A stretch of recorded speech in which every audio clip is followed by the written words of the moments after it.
the best of the Paul Finebaum podcast. Sitting in for Paul is here on Christmas Eve.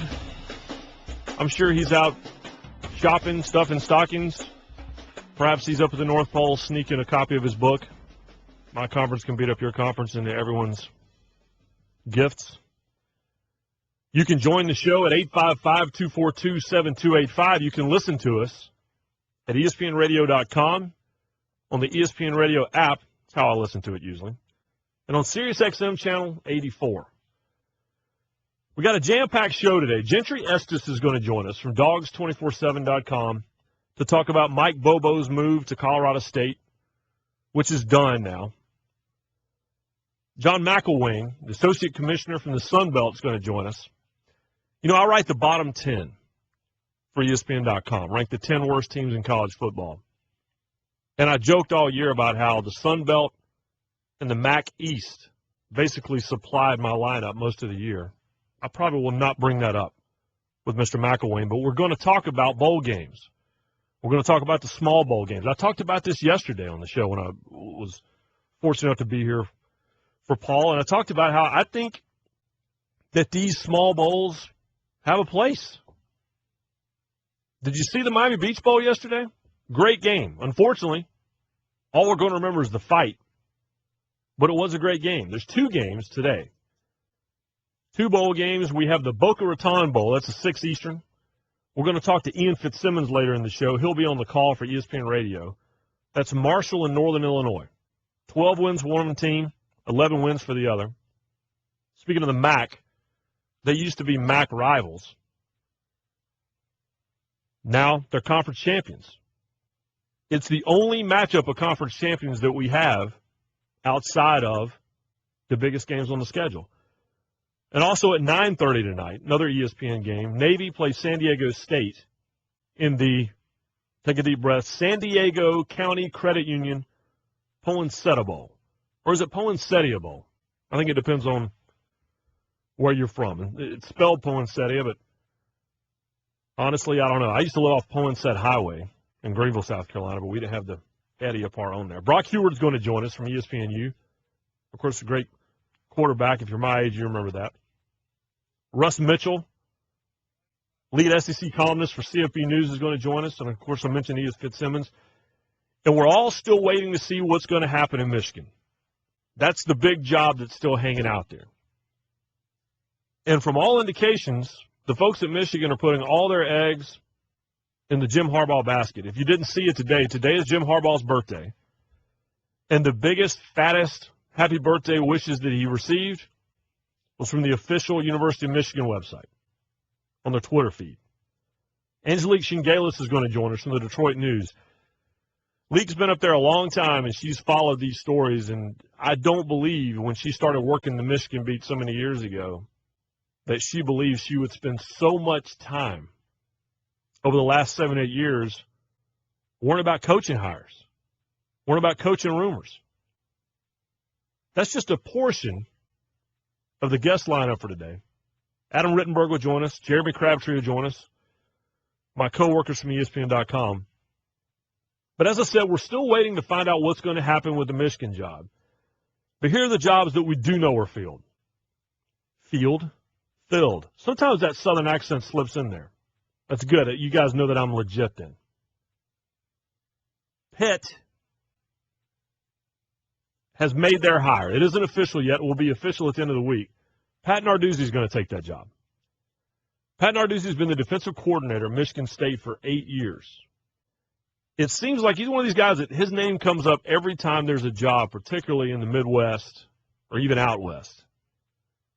But these defensive coordinators now, even if they're just moving from a defensive coordinator job to another coordinator job, this is the toughest job in college football now.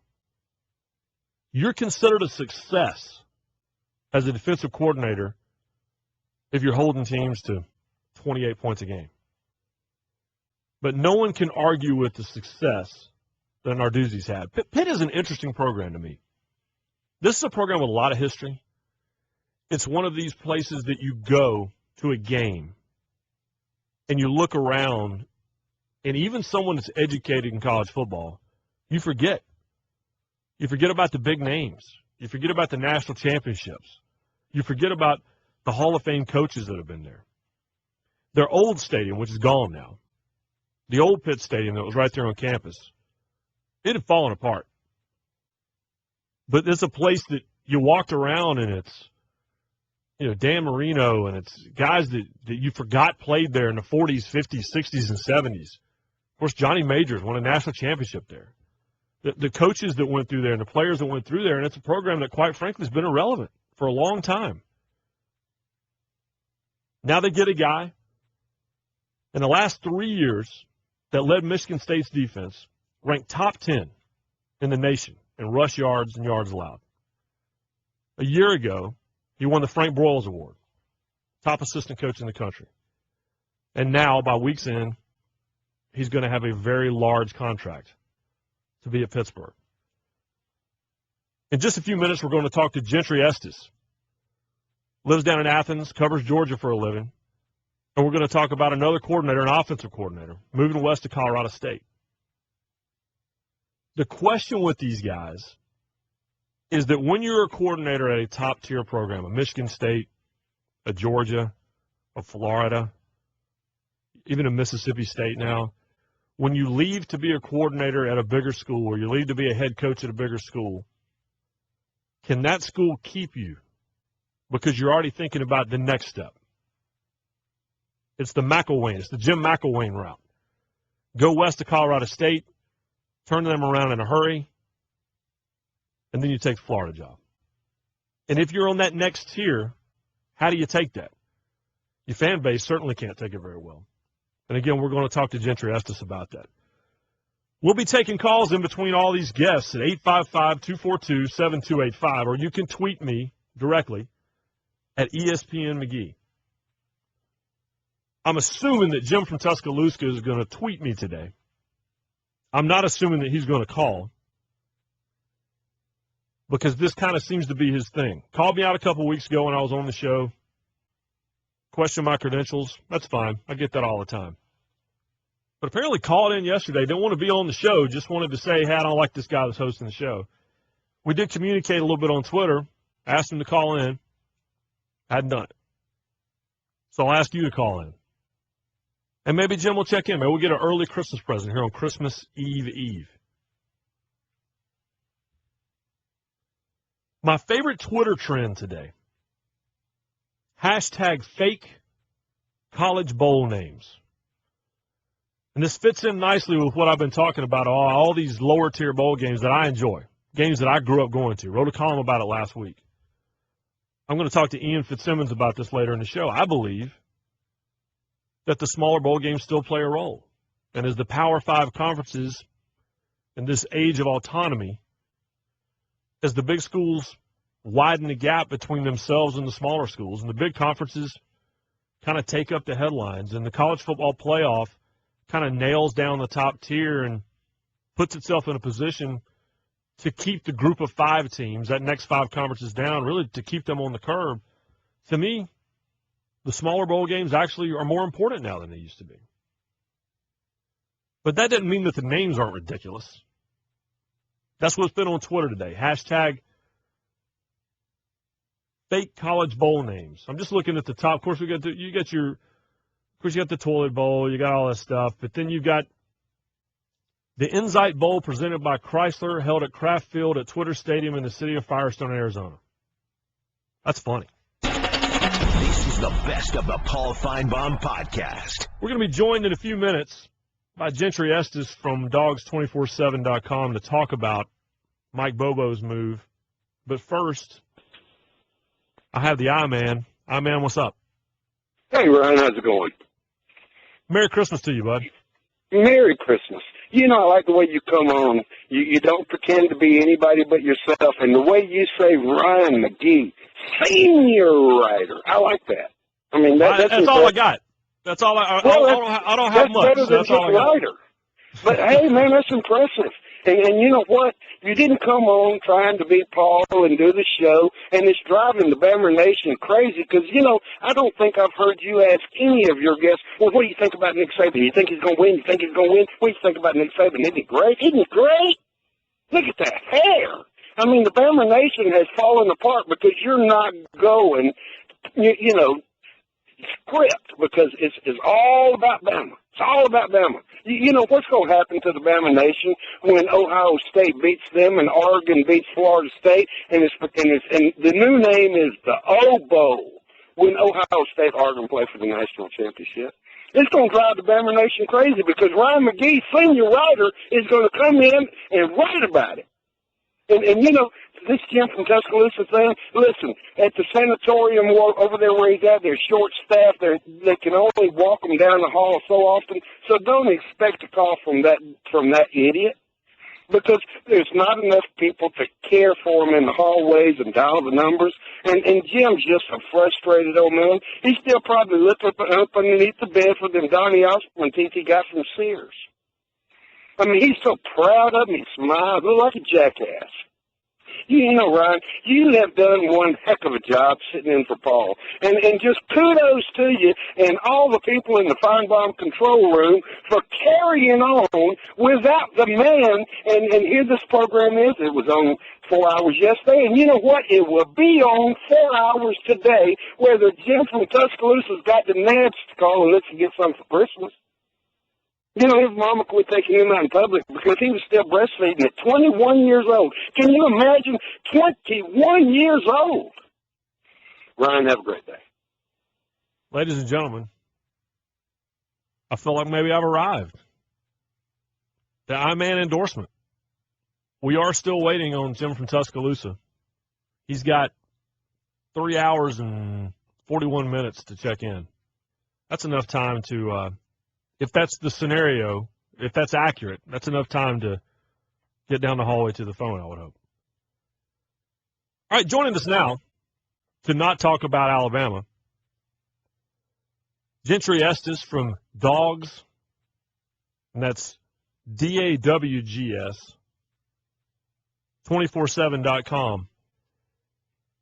Gentry, we'll talk about the Belk Bowl battle between Georgia and Louisville in a second. That's next week here in Charlotte.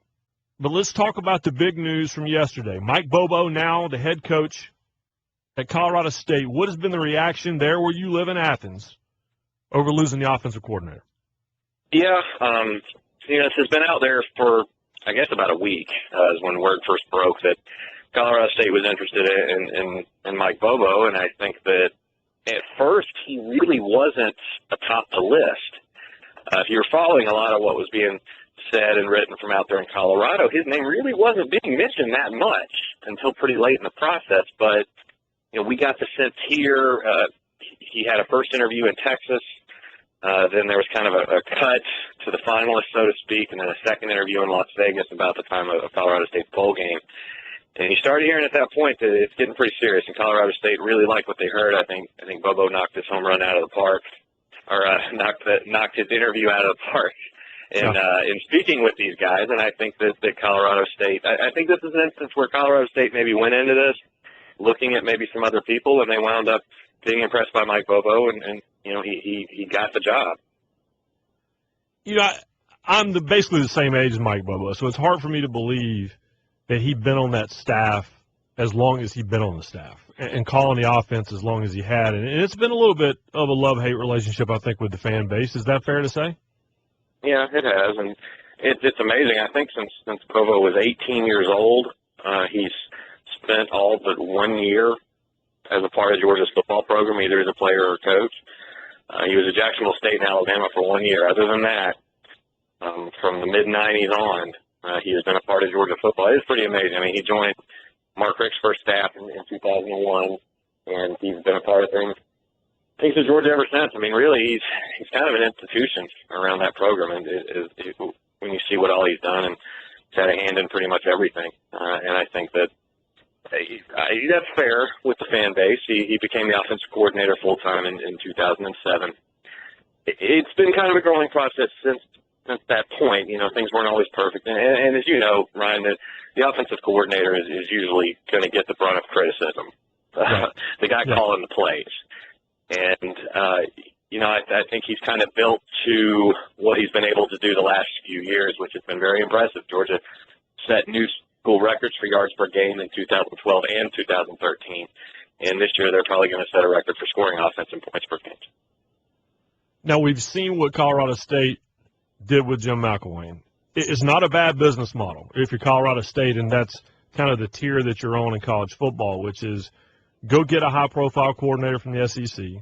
You keep him as long as you can keep him, and then know that you're probably prepping him for what he hopes is going to be an SEC head coaching job down the road. So, the question here to you is kind of obvious, which is this what people feel like is happening with Bobo? Does he think that this is the step he has to take to eventually return to this place you talk about he's lived his entire life, basically, as an adult, and return maybe one day as a head football coach? I think so. People at Colorado State probably wouldn't want to view it that way, but you heard a lot during this process that Colorado State was very aware of the perception of being a stepping stone job. They didn't want to have that happen. I know Jim McElwain had a huge buyout. That was a large part of his negotiations with Florida. Well, I think that was probably in the works again, that they were going to, again, give a large buyout here to try to make sure that whoever they did hire, they weren't going to have to keep doing this every few years.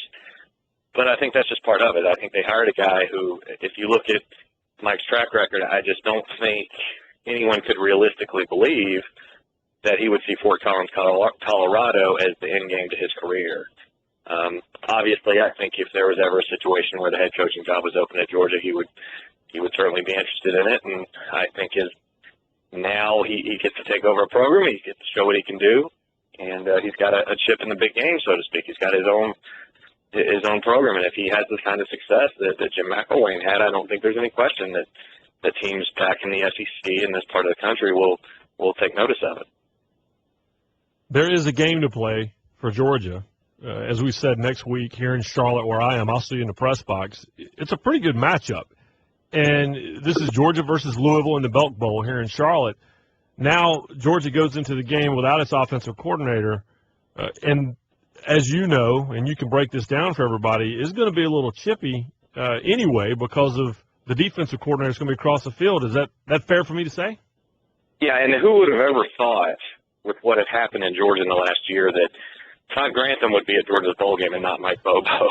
But it's really the kind of situation, and it's already a good matchup, as you said. There's so many storylines to the fact that Grantham left Georgia at the end of last season and took a job at Louisville for more money, it should be noted, but things had not gone well that season. And there was the perception that the way the defense had played might have had a lot to do with the fact that he wasn't going to be sticking around in Georgia. So I think that there's something to prove on his end, certainly. And for Georgia now not to have Mike Bobo, what's interesting about that, there might be one defensive coordinator in the entire country that would probably rather Bobo be at Georgia for this game, and that's Todd Grantham, who went against the guy 4 years in practice. Yeah. He knows in every situation what he might want to do. But now, okay, well, if someone else is on the staff going to be calling the plays, or Mark Richt's going to be calling the plays, Grantham didn't go against that guy. So it's interesting now. You can take some of the tendencies and things he might have learned and kind of throw them out a little bit. Meanwhile, Georgia has a really good idea what to expect from Grantham. So this is a curveball to this matchup. I think a lot of people were really looking forward to seeing Bobo against Grantham, the rematch of all those heated practices in spring and preseason. And now Grantham may not have quite as good an idea what Georgia's going to be doing just because it's going to be somebody else calling the plays. There have been years, most years, when you were handed the Belk Bowl berth or Meineke Car Care or whatever it's been over the years, it would have been a little bit of a letdown. And in the past, Mark Richt's been to 14 bowl games in 14 years, and some have been huge, Sugar Bowl, and some have been not so huge. I don't think Georgia's going to have that problem you have a lot of times with a top-level school going to what's perceived as a lower-tier bowl game because it's a top 25 matchup. You agree with that? Yeah, and I think you would probably have a sense of this too, Ryan, is that the SEC's, the pecking order, the way they distributed bowls this year, obviously you had the access bowls that were decided by the committee, and then you had what was the Capital One Bowl, now the Citrus Bowl, who got to choose after that. But then you had 6 bowls that that the league wasn't very clear, okay, what's the pecking order? There wasn't like a 1, 2, 3 out of these other bowls. And I think most people would look at it and go, okay, well, the Outback Bowl would be here and the Liberty Bowl would be here, but it wasn't specified. So what that does is that, to me, it gave the SEC some flexibility to go for some really good matchups, this being one of them.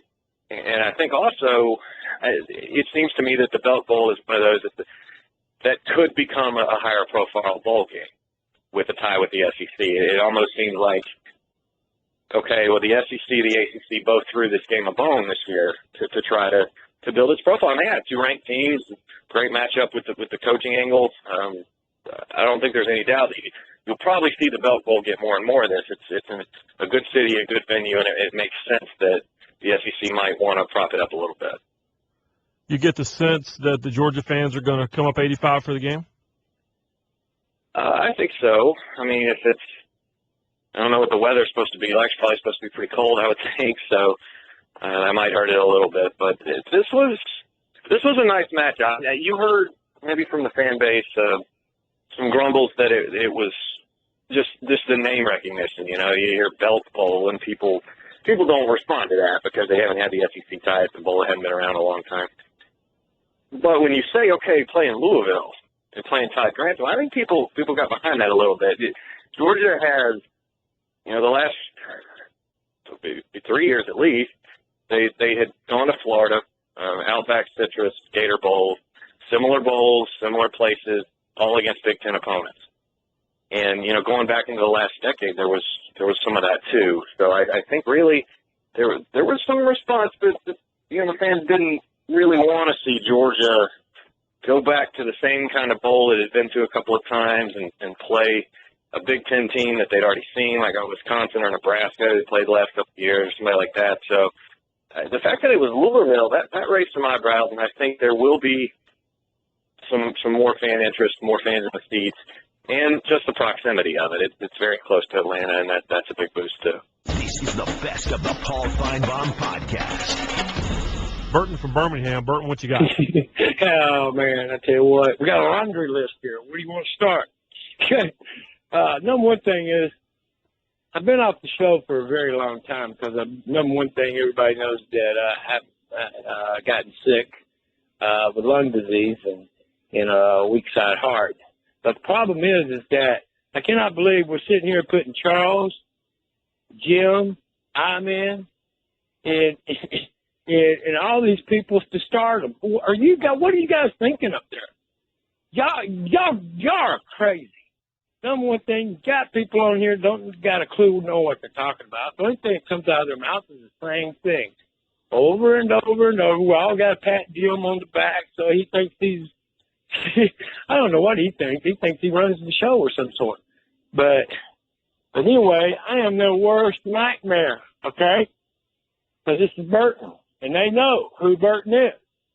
I wish Paul was there today, but I don't call him very much. But I'm telling you what, guys, it's about time we get this stuff realigned, because that thing is about to get out of hand. You letting these guys take over the show is ridiculous. Now, if y'all want the truth, y'all want to know the facts, Burton's here. I can help you out with anything you want to know. Well, what's the truth? Well, the truth is that Auburn sucks. And they know it, they suck. They're nothing but a bunch of wannabes. They're nothing, just a little brother at that, at best. And they know it, and they can't stand it. That's the reason why it's so heated down here in Alabama, because, you see, it's not the Alabama folks. The Alabama folks are pretty civilized. What makes them uncivilized is the Auburn fans, because they don't do nothing but run that mouth. And so, which therefore, naturally, when somebody starts running their mouth, you have to take up for yourself, right? That's pretty much the way it is. It's the little big brother against the little brother. Well, there's the truth, Burton. I appreciate you. I appreciate you sharing it, right? Well, listen up. This is the deal. Number one thing is that, see, I go back to Paul Finebaum ever since he was a sports writer here when he first moved here. Did he have hair then? No. Matter of fact, he might have had a little bit. He didn't have very much. But I'm telling you what, to see him progress, way through the ranks that he did is a phenomenon. But number one thing is, let's remind everybody, the reason why Paul has made it there is because of the shirt tails and the coat tails of Alabama.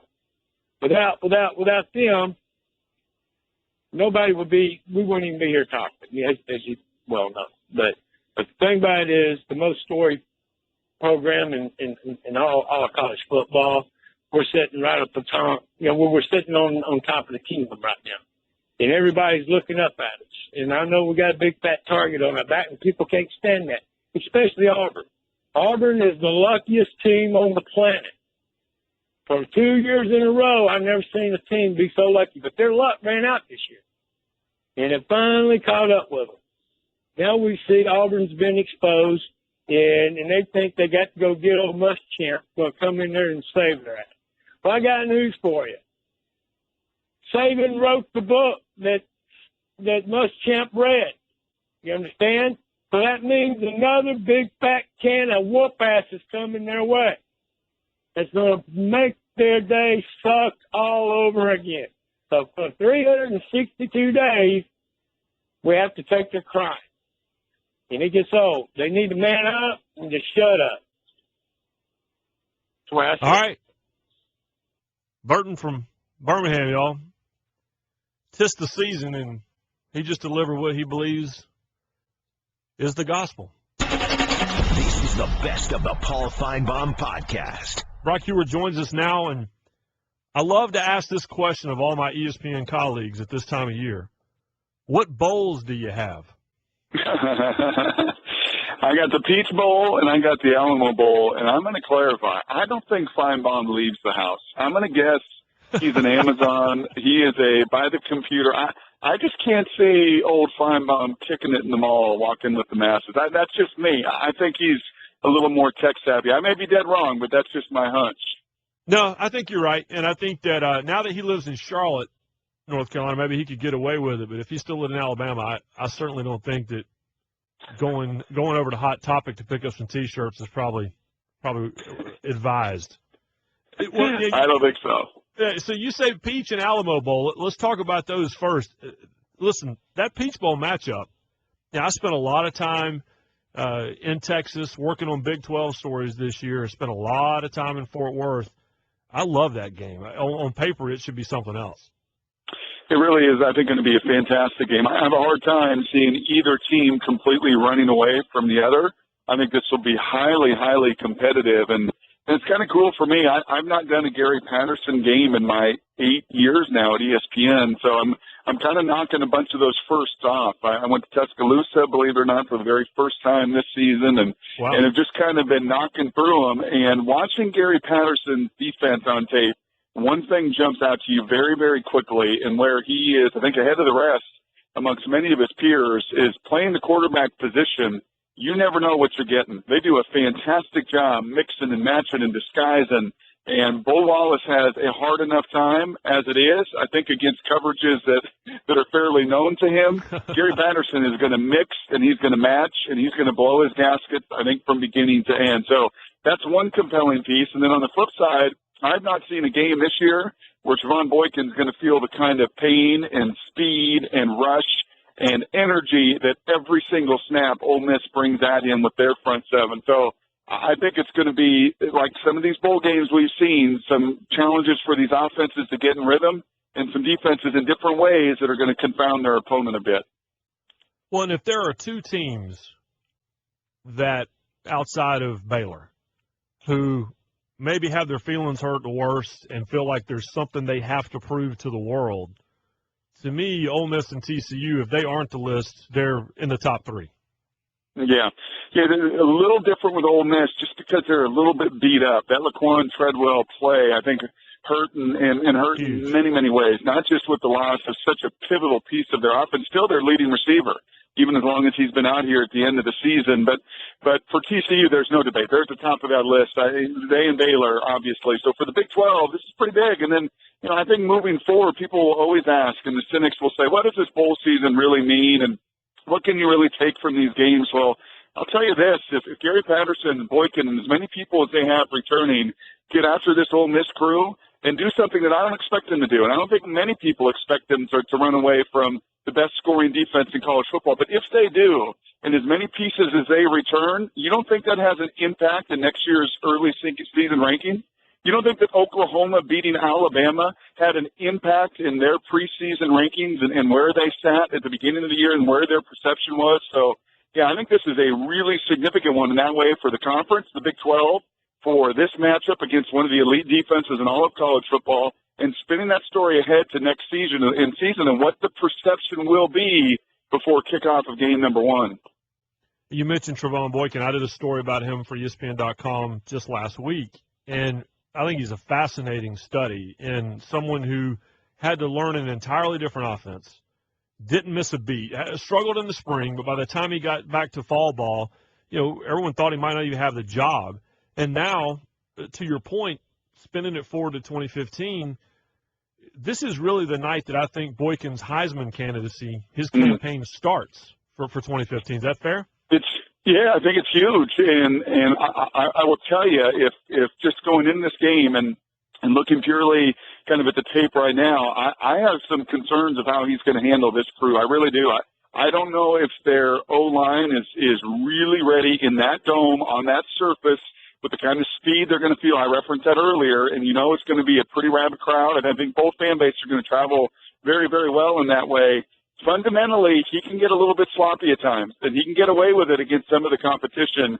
Fundamentally, you better be on point against Cody Pruitt and the Sinquez Golson and the rest of the crew there that he's going to be facing, let alone that front seven that will be breathing down his neck. So I'm really, really curious to see just how that offense handles what I said at the beginning of the year and seeing Ole Miss destroy Vanderbilt could be the best all-around defense in all of college football, and they didn't let me down very much this year. Your second game is the Alamo Bowl. That's played on January 2nd, kind of the dinner time game on the East Coast. And you have a school that confuses me to death, and this is a Pac-12 school, so you know about them, which is UCLA. I saw them early in the year against Virginia, looked awful. And then I saw them late in the year, and I don't know what I'm going to get week to week. The flip side of that is Kansas State. I know exactly what I'm going to get from Kansas State, and everyone knows, and they still managed to beat you. That's an intriguing matchup to me also. It really is, because you're 100% spot on. If you ask any analyst today that's on Paul's show while he's at Amazon or shopping on the mall, wherever he's at, if you brought any of our colleagues on, they would all say the same word about Kansas State. If you could pick just one word about Bill Snyder's program, it would be sound. I think that would be a resounding voice of many of our analysts, that you put just their fundamental tape on and what they do, and they are so sound. They don't beat themselves. And then you're right. You have a UCLA team that probably the word is volatile. You just never know. They have tremendous playmaking at points. You have a quarterback that at times can look utterly dominant and other times look utterly confused. And because of that, on a primetime Friday night game, once again, spinning this ahead to the following season, as all of these coaches do, and that messaging and that perception will be really, really pivotal to see if Jim and Mora here for UCLA can put a complete game together, because I have a hunch that Bill Snyder's team is not going to beat themselves. All right, I'll get you out of here on this, and I appreciate you spending time with us as you prep for not one game but two games, not to mention the holidays and all that stuff. The playoff. I was let's expand this thing to 18 guy. But as we experienced the drama and the politics and the relevancy of championship weekend just a couple of weekends ago, I kind of reverted back to I like 4, because I like the fact that someone gets left out. Where are you on that? Yeah, I'm completely in that latter camp. Number one, for just the sake of college football, that needs, I think, some level of stability. With so many moving pieces over the last half a decade, I would love to become entrenched in knowing what you're going to get and knowing what's going to come at the end of the season. So I for one, love that. Number two, and we had this chat last week on College Football Live, and Ed Cunningham made a really good case. When you just look at the number of snaps that these teams are playing, the number of games you start playing with conference championships, and then you expand it out to an 8-game, and you add yet another one. Well, in the NFL, these guys play 50 or 60 snaps a game. We know in college football, you could see 80, 90 to 100 snaps at times in some of these ball games. So, from that fact, and that's a little bit of the Brett Bielema, Nick Saban camp, I understand that. From that fact and just also the stability and the conversation and the drama, and as you referenced, everything that this year brought, I hope we can stay at 4 for some time. All right, Brock Huard. Hey, and listen, shameless plug, if you're looking for last-minute gift item, it's the, Dan Marino Brock Huard wine. Is that right?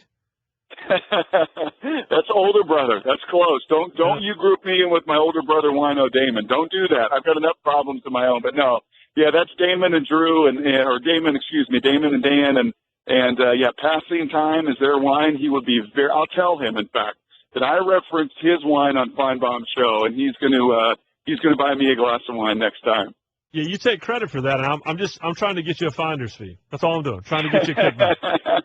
Hey, you guys. Hey, by the way, what present are you leaving Paul on his chair when he comes back? That's a great question. I've got a 10-year-old daughter. I got to run to Toys R Us later tonight. I'll just pick something up there and leave it here. Maybe. I heard he's huge into Transformers. Just leave it right on his seat for him. There you go. Perfect. All right, Brock Huard, thanks so much for the time, and happy holidays. Hey, you got it. You too. Thank you for listening to the best of the Paul Finebaum podcast. Tune into the Paul Finebaum Show every day from 3 to 7 Eastern on the SEC Network or on the ESPN radio app. Geico presents Strange Saving Stories. Astronomers detected an interstellar transmission. It stated, Geico, 15 minutes could save you 15% or more. The implications were staggering. Was the cosmos telling us we could all save hundreds on car insurance with Geico? Or did their radar merely pick up a signal from the nearby Rufus and Clyde's morning show? We may never know. Geico, 15 minutes could save you 15% or more on car insurance.